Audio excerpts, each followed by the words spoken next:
Hello students, I hope you all are well. मुझे उम्मीद है कि आप सभी अपना काम कर रहे होंगे।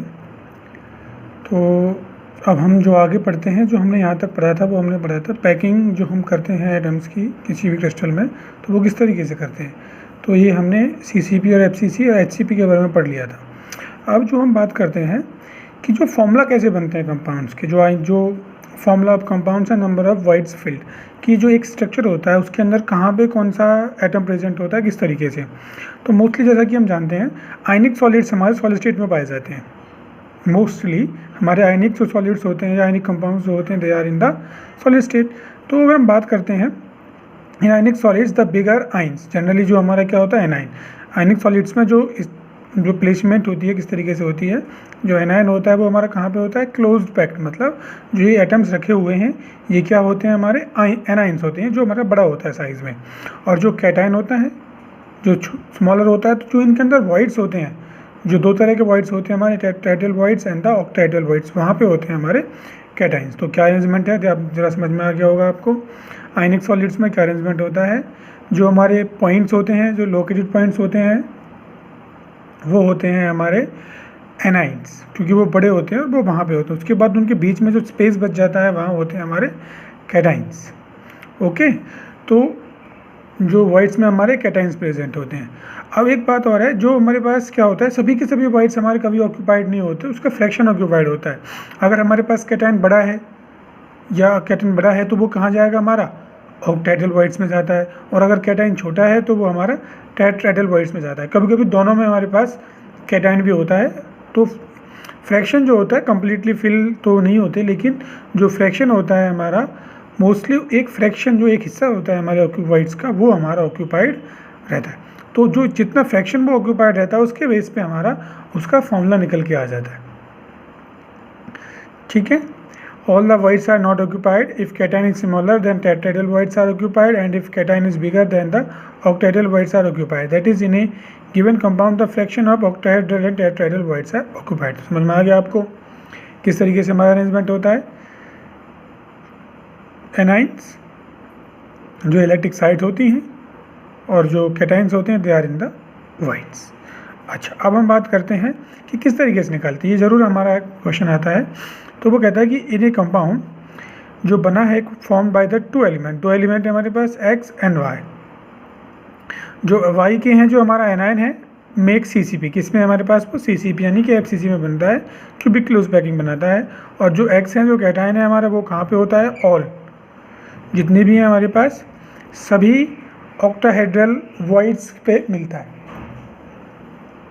सभी हमारा ऑक्टाहेड्रल वाइट्स सभी ऑक्टाहेड्रल वाइट्स पे मिलता है। तो समझ लेते हैं अब इसको कैसे करना है। तो हमने मान लिया कि जो CCP में जो एटम्स अरेंज करे गए हैं, CCP में वैसे हमारे पास कितने एटम्स आते हैं, CCP में हमारे पास 4 एटम्स।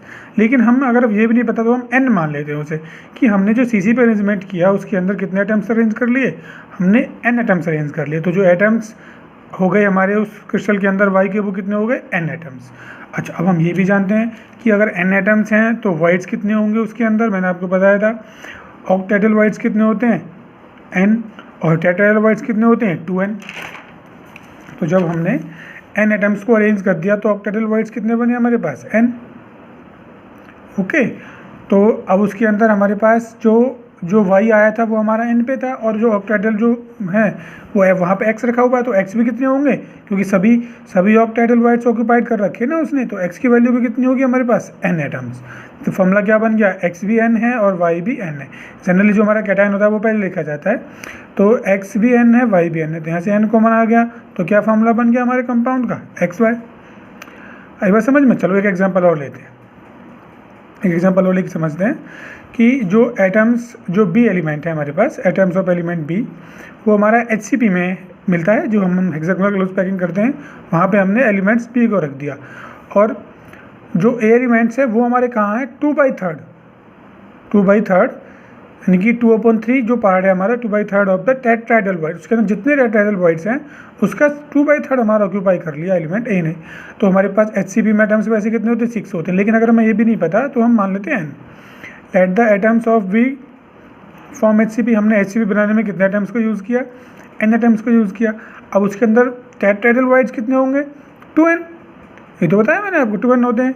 अच्छा, तो अब जो ए एटम है, ए एटम कितने होंगे, ए एटम्स कहाँ कहाँ पे हमारे, 2/3 ऑफ टेट्राहेड्रल, तो एटम्स भी कितने होंगे हमारे पास, 2/3 ऑफ द टेट्राहेड्रल। तो इसको हमने सॉल्व करके कितना आ गया, 4n/3।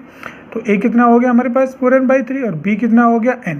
अब यहाँ से सॉल्व करते हैं, 3 इसको फ्रैक्शन में नहीं आता फॉर्मूला, इसको इधर ले जाते हैं, तो 4n 3n, यहाँ से n कॉमन आ गया, तो क्या बन गया फॉर्मूला हमारा, A4B3। तो इस तरीके से हम जो कॉम्पोजिशन होता है हमारे एक सॉलिड का, उसके बेस पे हम अपने सभी जो आयनिक सॉलिड्स होते हैं उनका फॉर्मूला निकाल सकते हैं। तो ये क्वेश्चन जरूर आएगा, इसको आप समझ लें, समझ में आ गया होगा आपको, और ऐसे बहुत सारे क्वेश्चंस मिल जाएंगे आपको ऐसे, तो उनकी प्रैक्टिस करनी है आपको। तो इस तरीके से हम निकालते हैं फॉर्मूला। अब जो नेक्स्ट टॉपिक है हमारा वो है पैकिंग एफिशिएंसी। पैकिंग एफिशिएंसी क्या होती है उसके बारे में बात कर लेते हैं। जब हम एटम्स को अरेंज करते हैं, सपोज आपने एक बॉक्स में बॉल डाली बहुत सारी, तो क्या होगा, वो बॉल हमारी स्पेरिकल होती है, सभी बराबर साइज़ की होती हैं, लेकिन वो सारा स्पेस नहीं भर पाता है, क्योंकि हमेशा स्पेरिकल होने की वजह से कुछ स्पेस खाली रह जाता है उनके बीच में। तो पैकिंग एफिशिएंसी उसी के बारे में बताता है कि कितना स्पेस हमने भर दिया। The percentage of the total space filled by the particles in a closed packed structure is known as a packing efficiency. एक स्ट्रक्चर में हम जो स्पेस एटम से फिल कर लेते हैं उसको बोलते हैं अब पैकिंग एफिशिएंसी। फॉर्मूला क्या हो गया कि volume occupied by the spheres in the unit cell, कि यूनिट सेल में जो स्पेयर्स हमने रखे हैं, जितने भी एटम्स हमने रखे हैं, उन्हें कितना स्पेस ऑक्यूपाई कर लिया upon the total volume of the unit cell, और इसको मल्टीप्लाई कर देते हैं 100 से परसेंटेज के लिए। ठीक है, तो अब हमारे पास कई तरह के यूनिट सेल हैं, जैसे simple unit cell, body centred unit cell, HCP, face centre, ये इसके सब के बारे में हम अब सभी की पैकिंग एफिशिएंसी निकालेंगे डिटेल में।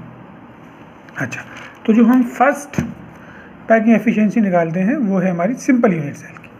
तो सिंपल यूनिट सेल हम जानते हैं कहाँ होते हैं हमारे पार्टिकल, सभी एटम्स जो कॉर्नर्स होते हैं उनके सभी कॉर्नर्स पे हमारे एटम होते हैं, और वो टच कहाँ से करते हैं, हमारे एजेस से टच करते हैं, यहाँ से यहाँ से यहाँ से, वो हमारे एजेस से एक दूसरे को टच करते हैं। तो हम 2 एटम्स को बनाया केवल अभी, बाकी नहीं बनाए इसमें। आप ये डायग्राम दे रखा है हमारे बुक में भी, आप देख सकते हैं।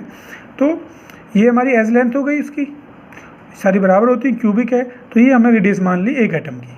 तो यहाँ से हमें क्लियर दिखाई दे रहा है AB है जो हमारे पास, एज लेंथ कितनी मानी है हमने, A मानी है, और जो रेडियस मानी है वो कितनी है, R मानी है। अब यहाँ से हमारा कितना AB किसके बराबर हो गया, AB हमारा हो गया R प्लस में R, तो टोटल कितना हो गया 2R, और वैसे है भी है कितना हमारा, एज कितनी है A, तो 2R किसके बराबर हो गया, A। यहाँ से रिलेशन आ गया A is equal to 2R। Clear. अब हमने जो वॉल्यूम ऑफ द क्यूब होता है वो हम जानते हैं A क्यूब होता है, तो इसकी फॉर्म में जब हम लिखेंगे तो क्या बन जाएगा हमारे पास, ये हो गया हमारे पास 2R क्यूब, तो सॉल्व करेंगे तो 8R क्यूब बन गया। अब जो वॉल्यूम ऑफ स्पेयर, जो स्पेरिकल हमारे स्पेयर्स हैं, इसका वॉल्यूम, एक का वॉल्यूम कितना होता है, 4/3 पाई R क्यूब। अच्छा, अब सिंपल में जो एटम्स अंदर आते हैं हमारे पास, जो हमने पहले पढ़ा था कि number of atoms present in a unit cell, तो कितना होता है हमारा सिंपल में हमारा होता है 1। तो एक यूनिट सेल पूरा करके आता है हमारा, सभी का कंट्रीब्यूशन करके। तो जो एक स्पेयर अंदर है, इसका मतलब वॉल्यूम कितना ऑक्यूपाई किया जाएगा, एक स्पेयर के बराबर। तो वॉल्यूम ऑक्यूपाइड कितना होगा हमारा, 4/3 पाई R क्यूब। अच्छा, अब यहाँ से हमारे पास पैकिंग एफिशिएंसी हो गई। तो पैकिंग एफिशिएंसी क्या होती है, volume occupied by the sphere upon total volume of the cube into में 100। तो एक वॉल्यूम कितना ऑक्यूपाई करा गया, एक के बराबर, तो 4/3 पाई R क्यूब, और यहाँ पे कितना हो गया हमारे पास 8R क्यूब। तो R क्यूब से R क्यूब कैंसिल हो गया। इसको जब हम सॉल्व करके आएंगे तो कितना आएगा हमारे पास, 52.36% और 52.4%। समझ में। तो पैकिंग एफिशिएंसी हमारी सिंपल क्यूबिक यूनिट सेल में क्या हो गई, 52.4%। तो इतना हिस्सा हमारा उसके अंदर फिल हो जाता है स्पेयर से। तो खाली कितना बचता है यह पता लगा लेना कि हमारा एम्प्टी स्पेस कितना रह जाता है। तो ये होगी हमारी पैकिंग एफिशिएंसी। समझ में आओगे आप। योग दोबारा बता देता हूँ आपको एक बार, क्या होती है हमारे पास पैकिंग एफिशिएंसी की, जो volume occupied by the spheres in the unit cell upon में टोटल वॉल्यूम। तो अभी हम सबके बारे में बात करेंगे। सबसे पहले हमने लिया था अपनी सिंपल में क्या होता है, केवल एटम्स हमारे कॉर्नर्स पे होते हैं और वो टच कहाँ से करते हैं, एक दूसरे से एज से टच करते हैं। तो यहाँ से स्पेयर्स के सभी एटम्स हमारे और स्पेयर्स बराबर होते हैं। यहाँ एटम्स बोलो या स्पेयर्स बोलो एक ही बात है, सभी का रेडियस सेम होती है। तो इस तरीके से अब ये हमारे पास दो जो हमने रिलेशन निकाला, यहाँ से दोनों ए बी किसके बराबर हो गया, 2R के। तो 2R के बराबर हो गया, फिर यहाँ से ए का आ गया, ए से हमने क्यूब निकाल लिया, वॉल्यूम ए क्यूब, फिर हमारे पास उसको सॉल्व किया तो 8r क्यूब आ गया। फिर जो वॉल्यूम हो गया हमारे पास स्पेस का उतना होता है, तो फॉर्मूला ही है। अब उसके अंदर तो टोटल जो यूनिट सेल के अंदर एटम आते हैं, टोटल एटम आते हैं वो कितने होते हैं, एक आता है, तो वॉल्यूम भी कितना ऑक्यूपाइड होगा बाय द 1 एटम। तो इस तरीके से हमारा ये आ गया। फिर इसमें जो पैकिंग एफिशिएंसी निकाली, volume occupied by the spheres, ठीक है, टोटल वॉल्यूम इन 2100, और यहाँ पे हमने सॉल्व किया तो इसके बाद निकल के आ गया हमारा 52.4%। तो 52.4% हमारा स्पेस भर जाता है सिंपल यूनिट सेल में, बाकी खाली रहता है। कितना खाली रहता है आप पता कर लेंगे। अब आप इसी पैटर्न से आपको सभी के सभी में निकालना है, BCC में भी निकालना है और FCC में भी निकालना है, ठीक है, कोशिश करना। और ये हमारा पैकिंग एफिशिएंसी का पहला टॉपिक हो गया। ये हम बाकी टॉपिक अब बाद में पढ़ेंगे। Thank you.